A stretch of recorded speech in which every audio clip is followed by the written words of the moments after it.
नमस्कार मंडळी, कसे आहात तुम्ही सगळे? चला तर आज बनवूयात मस्त असे कांदा भजी, ज्याला खेकडा भजी पण म्हटले जातात. आज आले होते क्लासवरून थोडंसं लवकर, एक क्लास झाला होता कॅन्सल. मग तेवढाच 1-1.5 तास टाईम होता. म्हटलं आता येऊन टेकलेच आणि अद्वैतचं आणि माझं एकमत झालं, की आज आपण बनवूयात काहीतरी वेगळं. आणि थोडंसं वातावरण पण थंड होतं. म्हटलं चला आता पावसाळा चालू झाला आणि अजून भजे बनवले नाहीयेत. सगळ्यात अगोदर आपण आज भजे बनवूयात. एकीकडे कॉफीला पाणी ठेवलंय गरम करायला, तोपर्यंत मस्तपैकी पातळ असा कांदा कापून घेतलाय. जर तुम्हाला भजे कुरकुरीत करायचे तर कांदा मात्र पातळ असायला हवा. त्यात मी थोडीशी हळद टाकली आहे, त्यानंतरनं लाल तिखट टाकलंय, आता टाकते आहे मीठ. तुम्ही याच्यामध्ये थोडीशी चिरलेली कोथिंबीर सुद्धा ॲड करू शकतात.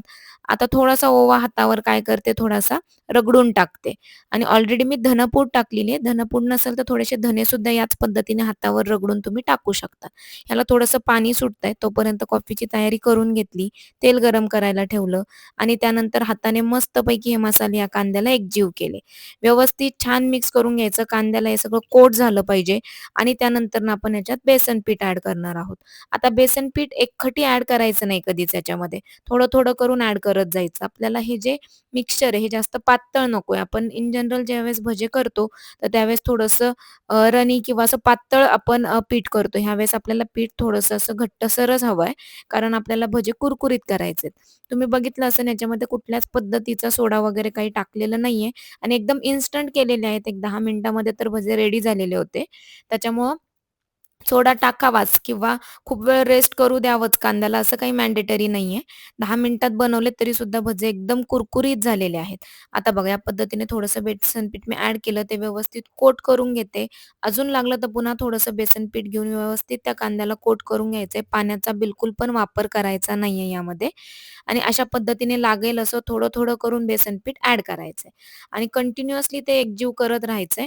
जेणेकरून कुठेही लम्स राहता कामा नयेत बेसन पिठाचे. हे बघा या पद्धतीने.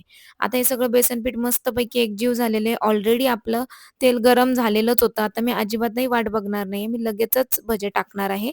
कारण आपण जर ह्याला असंच ठेवलं तर थोडंसं पाणी वगैरे सुटून अजून थोडेसे ते सॉगी होऊ शकतात. त्यामुळे जेव्हा तुम्हाला ही भजी करायची तुम्ही इन्स्टंट कट करून लगेच केले तरी चालणार आहेत. आता भजे म्हटलं तर मिरच्या तर आल्याच. मग सगळ्यात अगोदर 3-4 मिरच्यांची पोटं फाडून घेतली.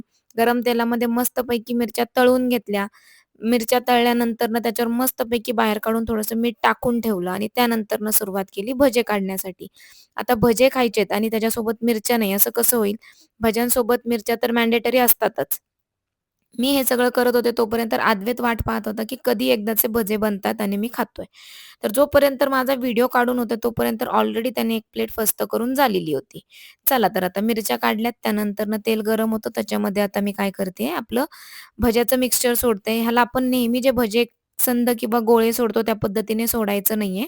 थोडं-थोडे करून आपल्याला ते मिक्सचर टाकायचंय जेणेकरून एकाच जागी गोळा होणार नाही आणि छान असे आकार पण छान येईन भज्याचा आणि व्यवस्थित ते कुरकुरीत होतील.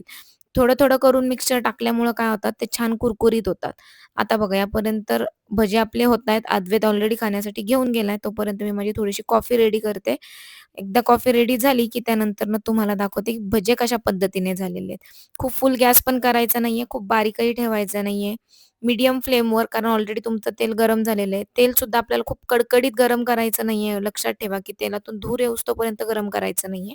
नॉर्मल तेल गरम केलं होतं आणि त्यानंतरनं मीडियम आचेवर हे भजे केलेत. कलर पण मस्त आलात. एकदम कुरकुरीत झालेले होते. टेस्टला सुद्धा खूप छान होते. बनवायला एकदम सोपे आहेत. त्यानंतरनं खूप कमी वेळात बनतात. तर नक्की बनवून बघा. मला तर खूप आवडले. तुम्हाला कसे वाटले ते मला कळवायला विसरू नका. भेटूयात आता एका नेक्स्ट व्हिडिओमध्ये. तोपर्यंत बाय बाय.